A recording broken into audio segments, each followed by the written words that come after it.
하나님이 오늘 첫 주 38주년을 지난 첫 주에 우리에게 주신 말씀 제목이 너는 먼저 홀로 살아 라는 제목의 말씀입니다.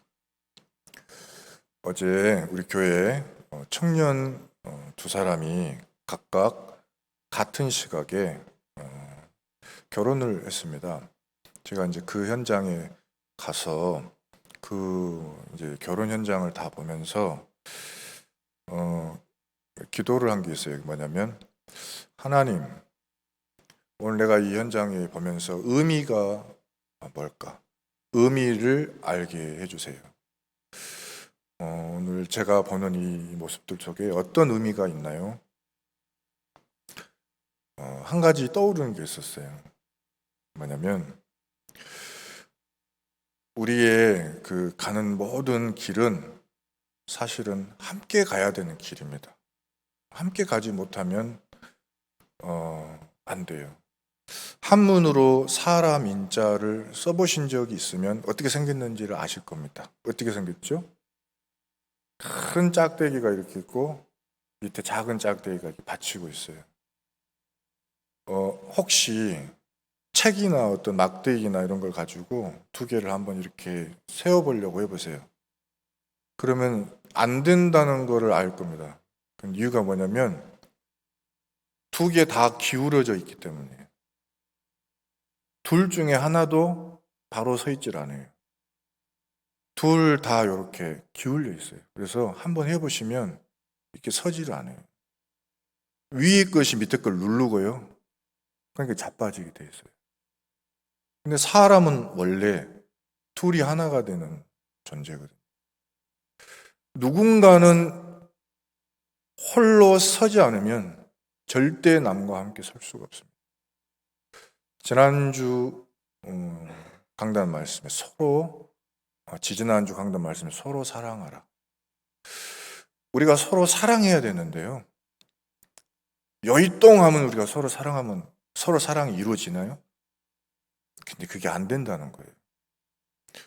누군가가 결단하고 먼저 사랑을 시작하지 않으면, 사랑을 표현하지 않으면 사랑이 시작이 되지를 않아요. 우리가 아직 죄인 됐을 때, 우리가 하나님을 떠나 죄인 됐을 때, 하나님을 알지도 못하고 하나님을 알 수도 없고 믿을 수도 없는 그때에 하나님께서 우리에게 예수 그리스도를 보내주셨습니다. 그래서 우리를 위하여 십자가를 지게 하시고 우리가 알지도 못할 때에 십자가에서 모든 문제를 해결하셨어요. 해결해놓고 우리를 부르신 겁니다. 먼저 사랑을 하신 거예요. 요한복음 3장 16절에 하나님이 세상을 이처럼 사랑하사 독생자, 자기 아들 독생자를 주셨으니 이는 그를 믿는 자마다 멸망하지 않고 영생을 얻게 하려 하심이라. 하나님이 자기를 희생해서 먼저 우리를 사랑하셨어요. 우리가 그 사랑을 받았기 때문에 우리가 어떻게 할 수 있죠? 하나님이 계신 걸 알게 됐어요. 하나님을 이제 서로 사랑할 수 있게 됐어요. 그래서 이 사랑이 이루어지는 제사 이름을 보고 화목제라고 합니다. 죄인된 우리가 그 죄에서 용서함을 받아서 하나님과 함께 있을 수 있는 그 제사 이름이 화목제예요. 거기에 항상 누군가 어떤 짐승이 죽어야 돼요. 근데 짐승은 불완전한 존재라. 예수 그리스도께서 완전하게 해결하러 오신 것입니다. 우리가 이제 함께 서야 할 39년, 40년 계속 시간 앞에 와요. 성경에 분명히 말씀의 때가 온다 그래서 함께 해야 됩니다. 그런데 그러려면 먼저 서야 됩니다. 누군가는 먼저 서야 합니다. 어제 두 사람의 남자 또 여자가 결혼하는 곳에서 누군가는 한 명이 서야 될 것이다. 복음을 가진 자만 설 수 있어요. 그래서 복음 가진 자가 서기로 결단을 하면 하나님이 어떤 축복을 주시는가 오늘 말씀에 나와 있습니다. 바울이 이 복음을 먼저 깨달았습니다. 이 복음은 우리 유대인들만 위한 복음이 아니고 온 전 세계에 전해야 되는 복음이구나. 그런데 그 복음을 전하기 위한 가장 빠른 길이 무엇이냐? 세계를 정복한 로마 황제를 복음화하는 거예요. 그 로마에 가서 복음을 증거해서 황제가 예수를 그리스도로 믿게 해야 되겠다. 그 일을 위해서 내가 부름을 받았구나. 그래서 내가 로마 시민권자구나. 그래서 내가 바리새파 중에서도 존경받는 사람이며, 그래서 내가 오늘 이 시간 이 자리에 부름받은 거구나 하고 결단하고 섰는데, 그 바울을 부끄럽게 여긴 사람들이 있었어요. 그게 누굽니까? 유대인들이에요. 그리고 유대인 성도들이 그랬어요. 유대인들은 전통과 율법이 뭡니까? 우리 유대인들, 이스라엘은 선민이야. 구원받은 자들은 우리들이야. 다른 자들은 다 이방인이야. 다른 나라들은 다 멸망해야 돼. 하나님이 주신 복음을 완전히 오해한 것이죠. 모든 인간을 살리라고 복음을 주었더니 그 축복을 다 받고는 자기들만 누리는 거예요. 하나님이 그래서요, 노예로, 포로로, 속국으로 수천 년 동안을 깨닫게 만들었음에도 불구하고 또 그렇게 하는 것입니다. 오히려 바울이 로마 황제에게 복음을 전하러 가겠다는 소리를 듣고요, 이 사람들은 분명히 그랬을 것입니다. 우리나라를 속국으로 만들고 식민 지배한 저 나라를, 그것도 그 죄인들의 괴수들을 그 황제에게 복음을 전한다고? 그리고 되어지겠냐 그게? 그래서 이 바울이 죄수의 몸을 가지고 로마에까지 가는 그 여정을 이해하지도, 그리고 그 결정을 믿지도, 그 뒤에 일어날 일들을 생각하지도 않고 버려버렸어요. 아시아에 있는 모든 사람들이 바울을 버렸습니다. 왜 보면 명단이 있는데 굳이 읽지 않아도 되겠죠. 얼마나 저기 가셨는지는 알지 못하지만 부끄럽겠어요. 어떤 사람들은 악성 종양 같은 말을 퍼지게 해서 바울의 사역을 방해합니다. 근데 그 중에는요, 또 디모데 전서부터 디모데 후서까지 3번이라 이름 반복된 사람이 하나 나옵니다. 구리세공업자 알렉산더. 이 사람은 무슨 원수를 졌는지 복음 전하는 일에 생명 걸고 막아요. 그래서 바울이 뭐라 그랬냐? 저는 사탄에게 내준 바 되었다. 38년 동안 우리 교회가 지금까지 이곳에 있으면서 좋은 일만 있었던 것 아닙니다. 좋은 사람들만 있었던 것도 아닙니다. 상처와 문제 없었던 거 아닙니다. 다툼과 싸움이 없었던 것도 아닙니다. 다 있었습니다. 어디나 있습니다. 그러나 그들의 모습들이 사실은 어떤 모습이냐? 홀로 서지 못한 거예요. 그 중에 한 사람, 세상을 사랑하여 떠난 데마,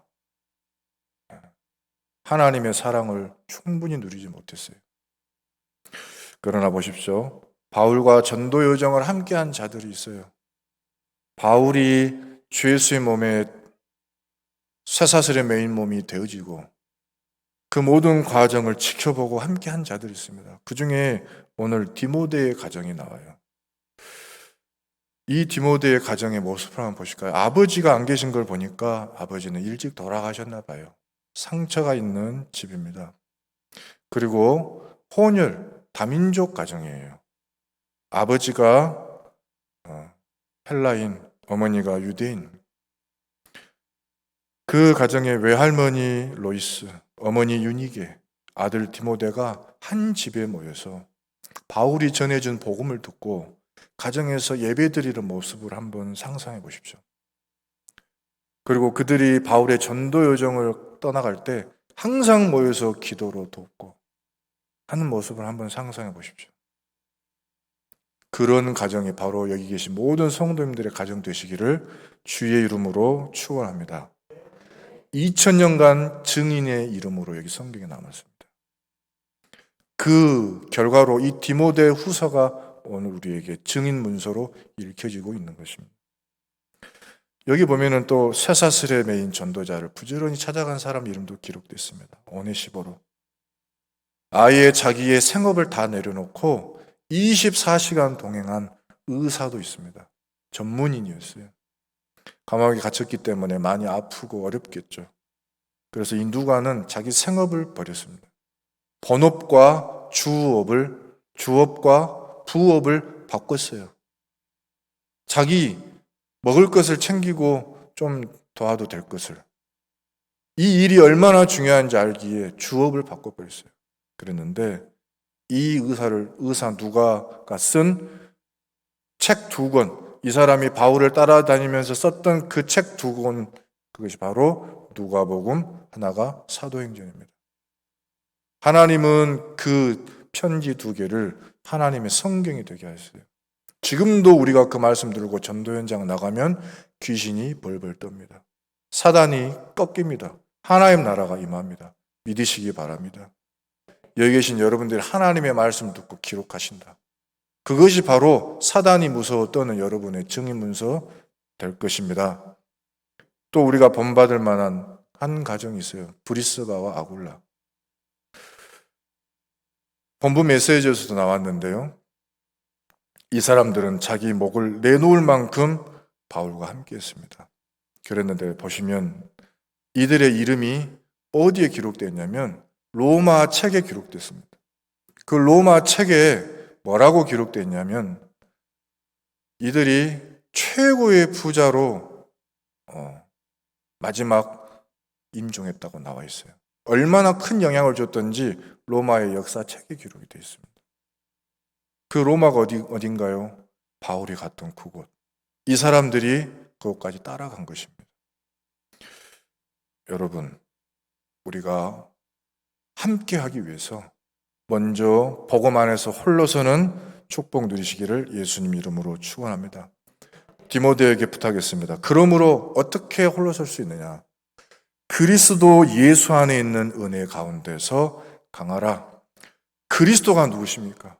그리스도는 우리가 절대로 해결할 수 없는 창세기 3장, 6장, 11장에 하나님을 떠난 모든 저주, 재앙, 지옥의 문제를 해결하러 오신 하나님의 메시아 그리스도입니다. 구원받는 유일한 길이요. 우리의 죄와 허물을 유일하게 해결하시는 답이요. 그리고 마귀를 이기는 하나님의 존재입니다. 하나님의 본체입니다. 우리가 이 그리스도 예수 안에서 꼭 누려야 될 축복 3개가 있어요. 첫 번째는 병사로 홀로서라. 이 그리스도 예수가 왜 왔는지를 알고, 이 그리스도 예수가 무엇 때문에 왔는지를 알고, 이 그리스도 예수의 부름에 응답한 자로 서라. 그러려면 영적 전쟁이 지금 진행 중인 걸 알아야 됩니다. 영적 전쟁입니다, 지금. 눈에 보이는 전쟁보다 더 무서운 전쟁이 눈에 보이지 않는 전쟁입니다. 눈에 보이지 않는 전쟁이 먼저 벌어지고 그 다음에 눈에 보이는 전쟁이 터집니다. 눈에 보이지 않는 영적 전쟁이 임한 뒤에 눈에 보이지 않는 질병이 임합니다. 하나님의 말씀에 항상 이야기하세요. 이 영적 전쟁 그 배경에 사단이 있다고 이야기하십니다. 에베소서 6장 11절에 마귀의 간계를 능히 대적하기 위해서 하나님의 전신갑주를 빨리 입어라. 우리의 씨름, 우리의 싸움, 우리의 전투는 사람과의 싸움이 아니다. 하늘에 있는 악한 영들을 상대합니다. 우리를 혹시 괴롭히는 거 있습니까? 사실 그 뒤에 사단이 있어요. 성도 여러분들을 괴롭히는 어떤 사람이 있습니까? 그 뒤 배경에 흑암이 있습니다. 여러분들을 어렵게 만들었던 부모님, 그 뒤 배경에 흑암이 있었어요. 상처를 많이 받으셨겠죠. 그런데 용서하십시오. 이유는 그분들이 사단을 몰랐기 때문이에요. 그분들이 마귀를 모르기 때문이에요. 그렇기 때문에 우리에게 상처를 주신 거예요. 우리도 상처를 받은 거예요. 또 우리도 복음을 놓치면요, 상처 주는 자가 됩니다. 상처 많이 받은 요셉이요, 이해가 됐어요. 아, 우리 형들 전부 이 흑암에게 사로잡혔던 자들이구나. 그래서 뭐 할 수 있었냐? 먼저 사랑하고 이해할 수 있었어요. 그렇기 때문에 그 속에서 홀로 설 수 있었습니다. 영적 전쟁을 알고 홀로 서는 축복을 누리는 시간이 바로 이 시간입니다. 창세기 3장, 6장, 11장에 영적 문제, 지옥의 재앙과 마귀 역사를 증거하는 곳은 교회밖에 없습니다. 사도행전 13장, 16장, 19장에 마귀의 전략, 귀신의 역사, 귀신 문화로 지금도 후대들을 넘어뜨리고 있는 이거를 밝히고 있는 것은 교회밖에 없습니다. 불신자 상태에 빠져서 영적 문제, 정신 문제, 육신 문제, 가정 문제, 후대 문제, 지옥에 곧 가게 될 그 문제까지 시달리고 있는 그 무서움 속에 두려워하는, 그거 해결할 수 있는 답 가진 곳도 교회밖에 없습니다. 교회가 홀로 서지 못하면 어디가 서겠습니까? 우리가 이 시간 영적 전쟁을 아는 축복이 있기를 바랍니다. 영적 전쟁이기 때문에요, 거기에 임해야 돼요. 만약에 알고도 피한다면 첫 번째 피해자가 됩니다. 우크라이나 전쟁에 러시아가 지금 상대하고 있는데 러시아 군인들을 모으니까 사람들이 많이 도망갑니다. 근데 그것은 악한 전쟁이기 때문에 그렇다고 칩시다. 그런데요, 전쟁 때 가장 많이 죽는 곳이 어디냐면 민간인입니다. 어린 아이들입니다. 사실 군대 없는 곳이 진짜로 위험합니다. 군대가 제일 위험할 것 같죠? 군인들이 가장 많이 죽을 것 같죠? 안 그래요. 군대는 오히려 군인들이 주둔해 있고 정보가 있고 장비가 있고 싸울 준비가 되어 있는데 그것이 준비가 전혀 안 된 곳이 민간인들이라. 정보도 없고 싸울 준비도 안 됐고 무기도 없고요. 속수무책이에요. 밤낮 두려워 떨어야 돼요.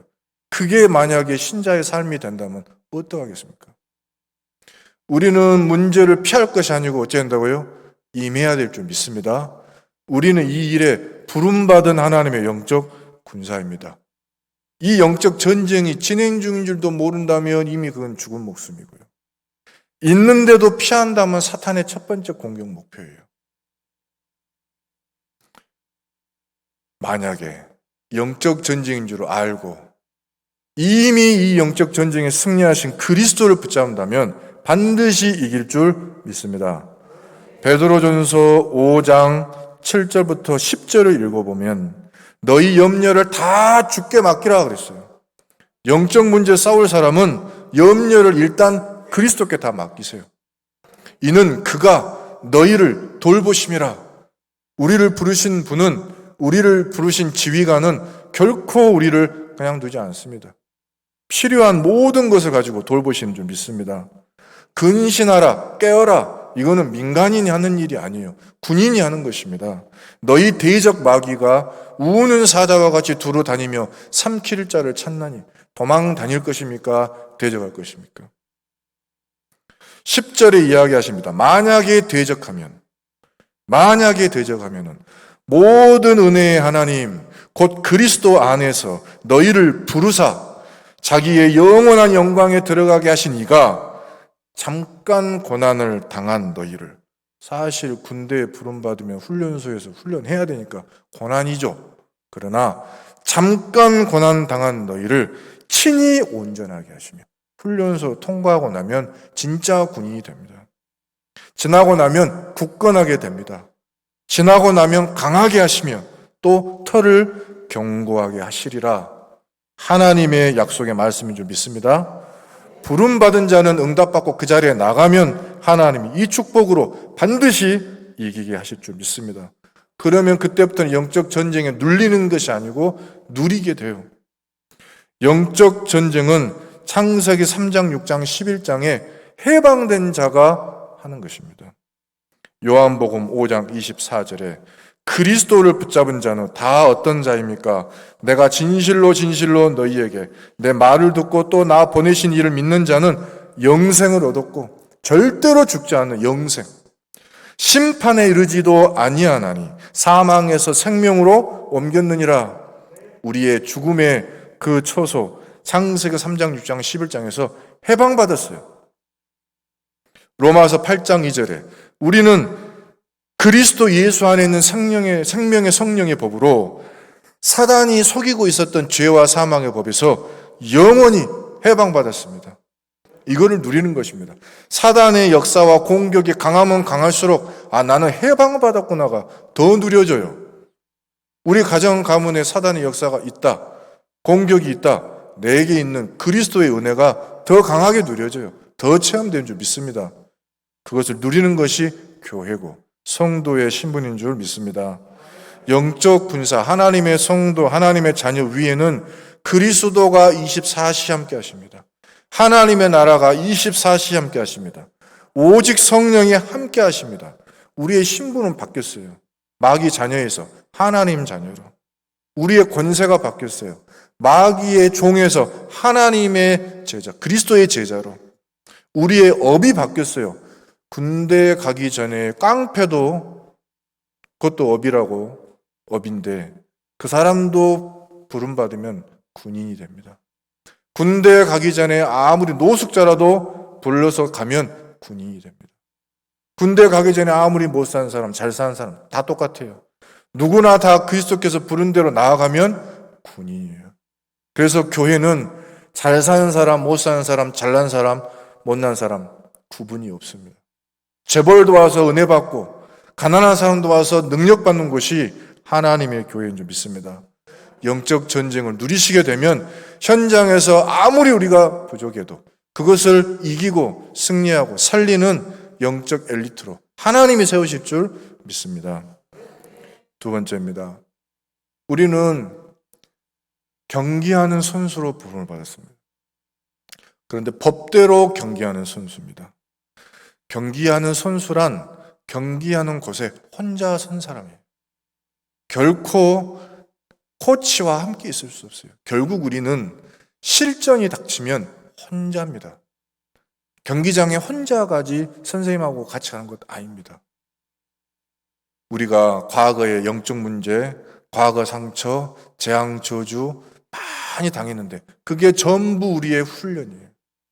그게 전부 우리를 강하게 만드는 것입니다. 그때 우리가 뭘 배웁니까? 내 영적 문제를 치유받으면서 내 과거 상처 치유받으면서 한 가지 깨닫는 게 있어요. 그리스도 예수 외엔 다른 길이 없구나를 깨닫습니다. 맞습니까? 사도행전 4장 12절에 다른 이로서는 구원을 받을 수 없나니 이거는 다른 데 찍적거려 본 사람은 이해해요. 다른 거 해본 사람은 이 말 이해해요. 다른 거 가봐요. 다른 종교도 가봐요. 다른 이단 사이비도 가봐요. 술도 먹어봐요. 방탕도 해봐요. 마음껏 놀아도 봐요. 마음껏 즐겨도 봐요. 난 모르겠다고 그냥 다 아무것도 안 해도 봐요. 그런데 뭐예요? 답이 있다 없다? 없어요. 다 한 결과가 답이 뭐예요? 답이 없구나. 뭔 답이 하나 납니까? 다른 이로서는 구원을 받을 수 없나니 천하 사람 중에 구원받을 만한 다른 이름을 우리에게 주신 적이 없구나. 해본 사람만 압니다. 그래서 우리 단체에 돌아온 무당이 500명 있는 것입니다. 그래서 우리 신학교 가면 돌아온 머리 깎은 중도 지금 목사님 다 계신 겁니다.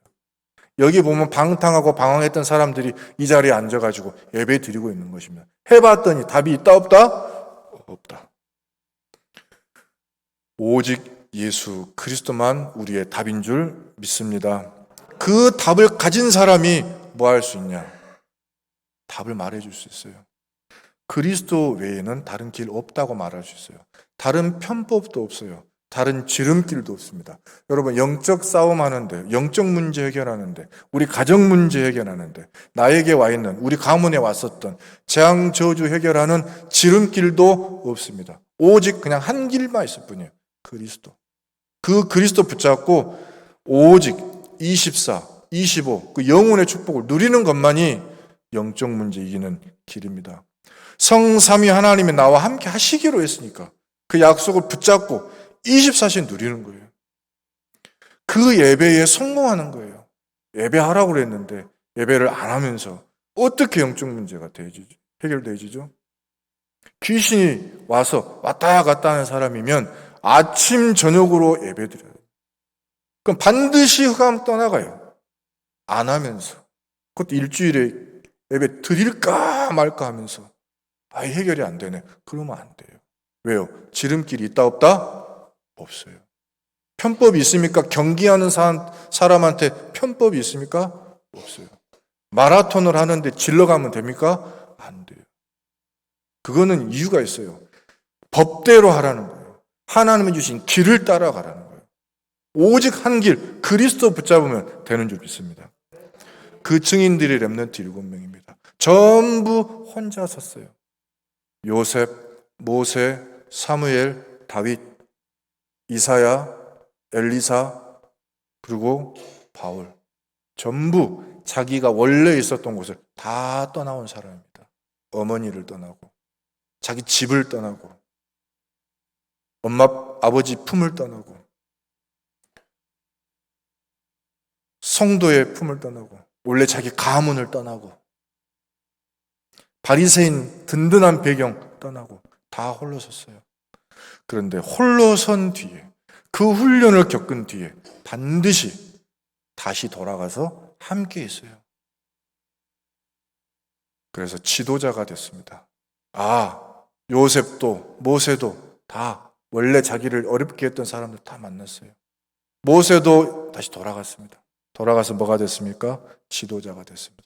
여기 계신 모든 분들, 모든 성도님들, 먼저 언약 붙잡고 홀로 서시기 바랍니다.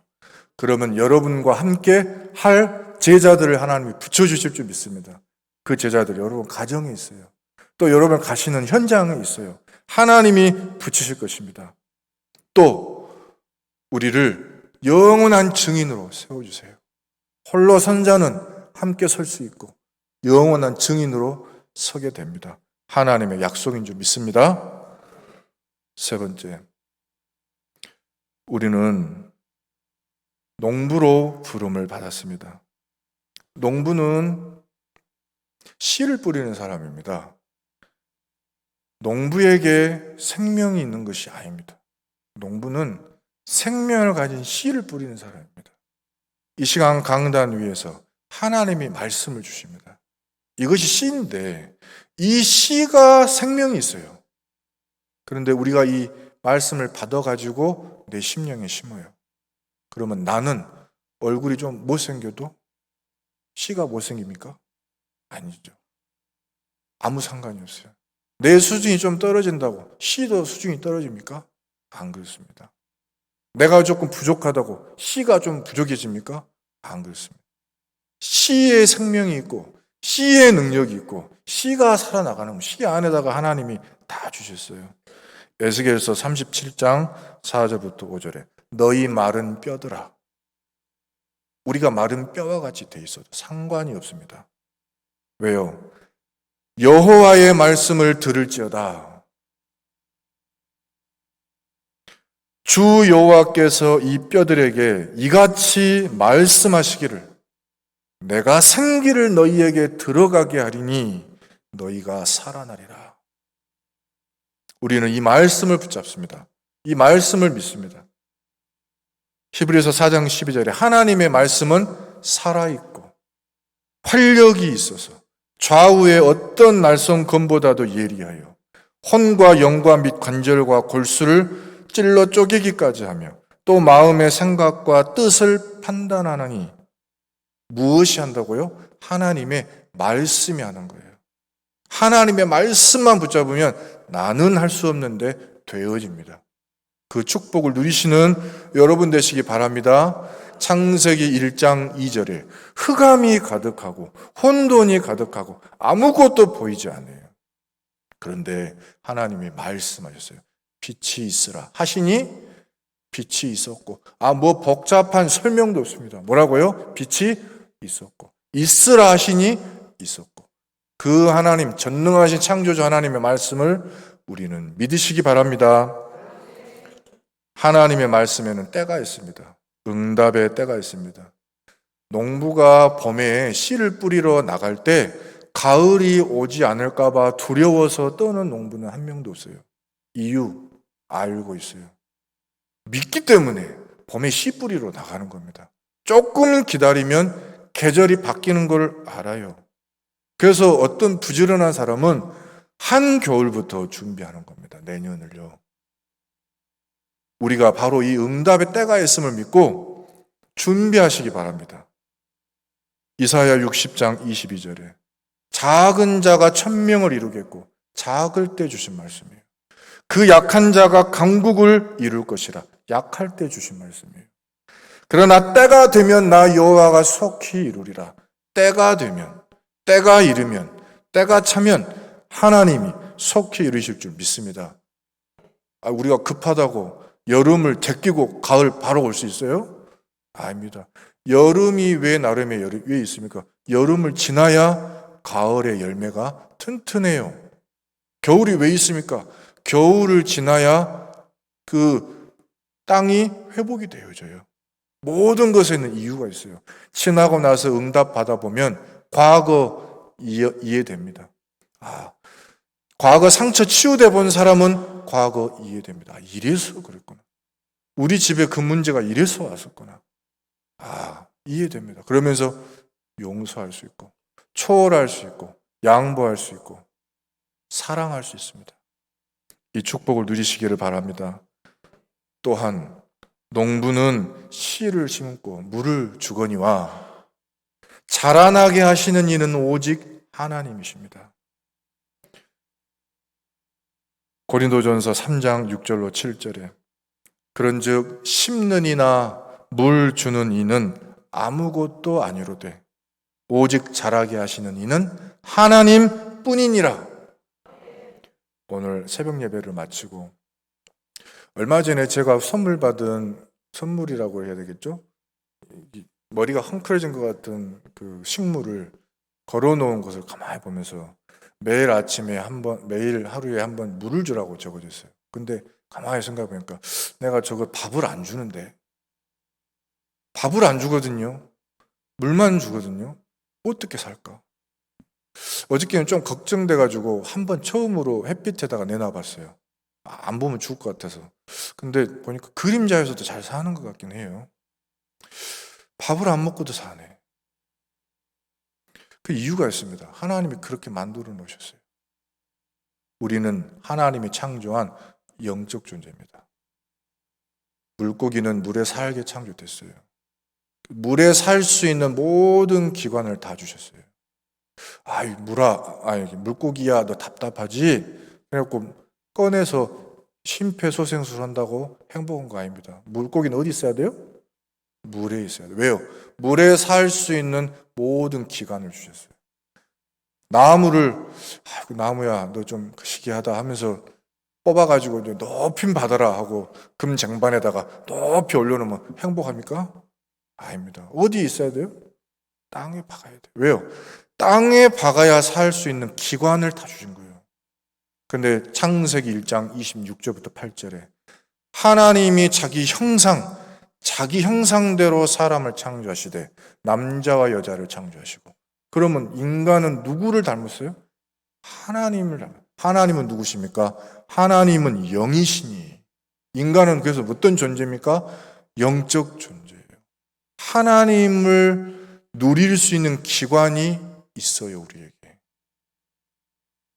뿌리가 아니에요. 지느러미가 아니에요. 뭡니까? 영이에요. 우리 모두에게 뭐가 있어요? 하나님이 주신 영이 있어요. 이 영은 하나님의 말씀으로만 사는 줄 믿습니다. 하나님의 말씀을 먹고 살아갑니다. 이 영은 호흡을 합니다. 어떻게 해요? 기도로요. 하나님이 주신 말씀을 붙잡고 묵상할 때 숨을 쉽니다. 이 영이요. 하나님의 말씀 붙잡고 기도하는 시간에 모든 불필요한 것 다 떠나가고 필요한 것이 채워지기 시작해요. 그때부터는 그동안에 잡았던 거, 가짜 거 싹 놓기 시작합니다. 그때부터 도박하던 사람이 도박을 끊습니다. 그때부터 술 마시는 사람이 술을 끊어요. 그때부터 담배 없이 못 사는 사람이 담배 끊기. 담배를 끊는 게 아니고 필요가 없어요. 술을 끊는 게 아니고 안 마셔도 돼. 도박을 안 하는 게 아니고 재미가 없어. 정말로요. 사람이 바뀌어요. 맨날 범죄하던 범죄자가 착하게 되는 게 아니고 그렇게 안 살아도 되는구나. 답을 얻게 돼요. 그게 뭐요? 그게 인간입니다. 우리는 하나님의 말씀 붙잡으면 증거하게 되어 있습니다. 마태복음 5장 18절 진실로 너희에게 이르노니 천지가 없어지기 전에는 율법의 1.1획도 결코 없어지지 아니하고 다 이루리라. 하나님의 말씀, 강단에 선포되는 말씀은 하나님이 다 이루리라. 여러분 원하시면 말씀을 한번 다 적어보세요. 필요하시면 1, 2, 3, 4, 5, 6, 7, 8 순서를 적어놓으시고 기도하세요. 말씀하셨지 않냐고, 말씀 붙잡고 약속 지켜달라고 하나님께 기도하시기 바랍니다. 하나님은 그 약속에 응답하실 줄 믿습니다. 우리는 이렇게 홀로 서면 반드시 함께 설 힘이 생깁니다. 어떤 사람과도 함께 할 수 있어요. 나쁜 사람하고도 함께 할 수 있고 못된 사람하고도 함께 할 수 있고 나보다 더 뛰어난 사람하고도 함께 할 수 있고 옛날에는 내가 눌려서 못했는데 할 수 있게 돼요. 섬길 수 있게 돼요. 사랑할 수 있게 돼요. 언제요? 내가 홀로 섰을 때요. 결론입니다. 말세에 고통하는 때가 이릅니다. 디모데후서 3장 1절에 너는 이것을 알라. 말세에 고통하는 때가 이르리니. 그래서 바울이 디모데에게 부탁합니다. 항상 예수 그리스도를 기억하라. 2장 8절에 너는 항상 예수 그리스도를 기억하라. 우리 함께 읽겠습니다. 내가 전한 복음대로 다윗의 씨로 죽은 자 가운데서 다시 살아나신 예수 그리스도를 기억하라. 말세에 고통하는 때가 이르리니 항상 기억하라. 이 그리스도가 누구시다고 아까 앞에 다 설명했잖아요. 영적 전쟁에 승리하시는 이름, 어떤 망한 사람도 살리시고 회복하시는 그 이름, 하나님의 말씀을 심기만 하면 반드시 응답하시는 그 이름, 전쟁통에도 피는 꽃이 되어지고요. 아무리 가난과 홍수 속에서 가뭄 속에서도 살 길이 열리고요. 재앙 재난 속에서도 복음을 증거할 문이 열리고요. 그 축복을 다 누린 사람들이 렘넌트 7명입니다. 우리에게도 그 축복 임할 줄 믿습니다. 이 그리스도께서 하신 게 있어요. 고통 올 때 기억하십시오. 고난이 올 때 기억하십시오. 그리스도께서 먼저 나를 사랑하셨다는 것을, 그리스도께서 혼자 서셨다는 것을, 십자가에 그리스도께서 함께 지금 하고 계신다는 것을 기억하십시오. 먼저 사랑하셨어요. 혼자 서셨어요. 그리고 지금 함께 하십니다.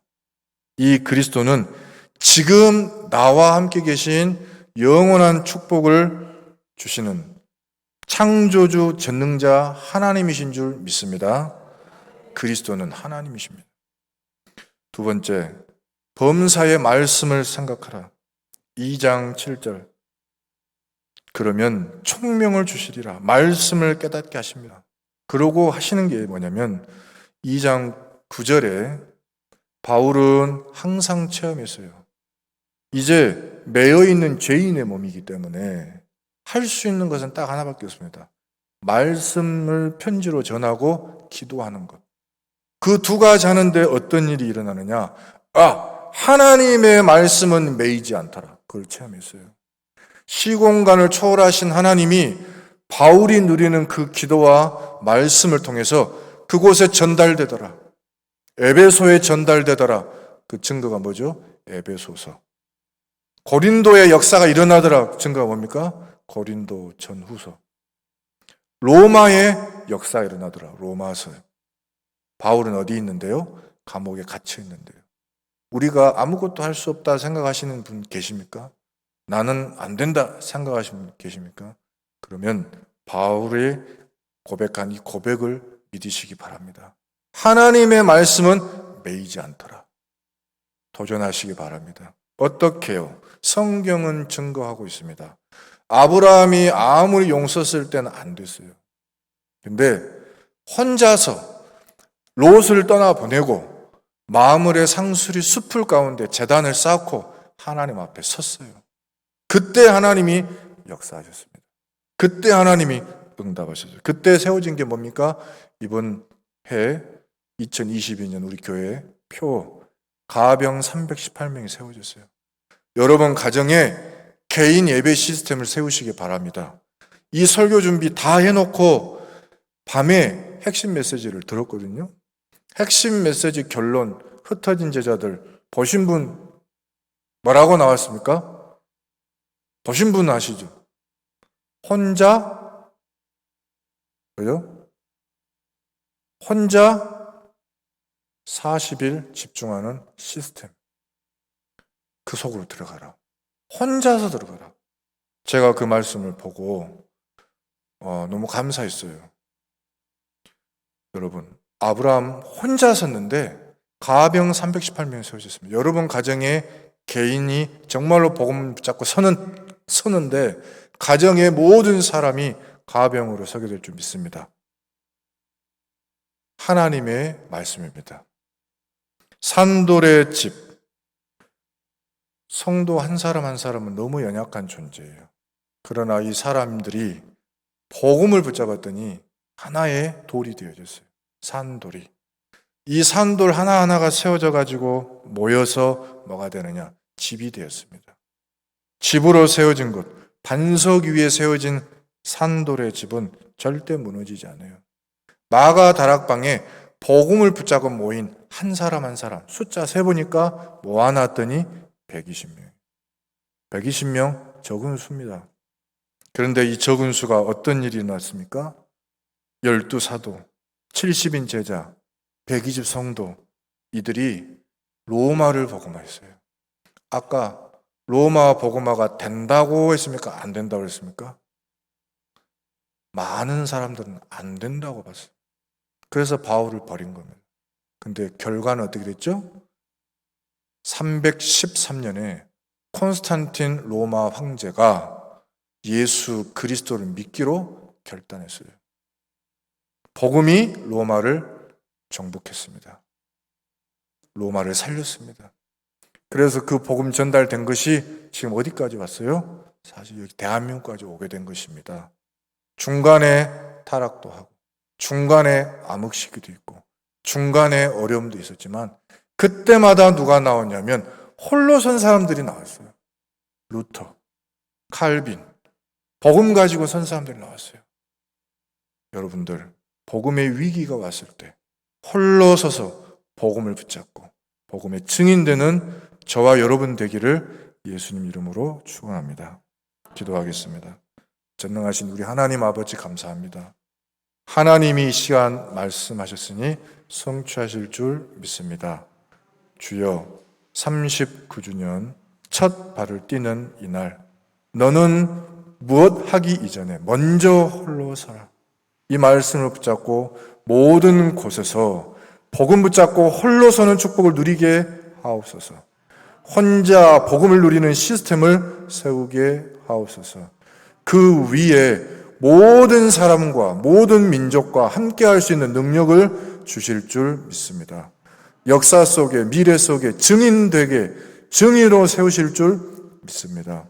우리 후대들에게 증인으로 우리를 세워주실 줄 믿습니다. 믿사오며 우리 구주 예수 그리스도 이름으로 기도드리옵나이다. 아멘. 찬송가 200장 하나님께 찬양드리겠습니다.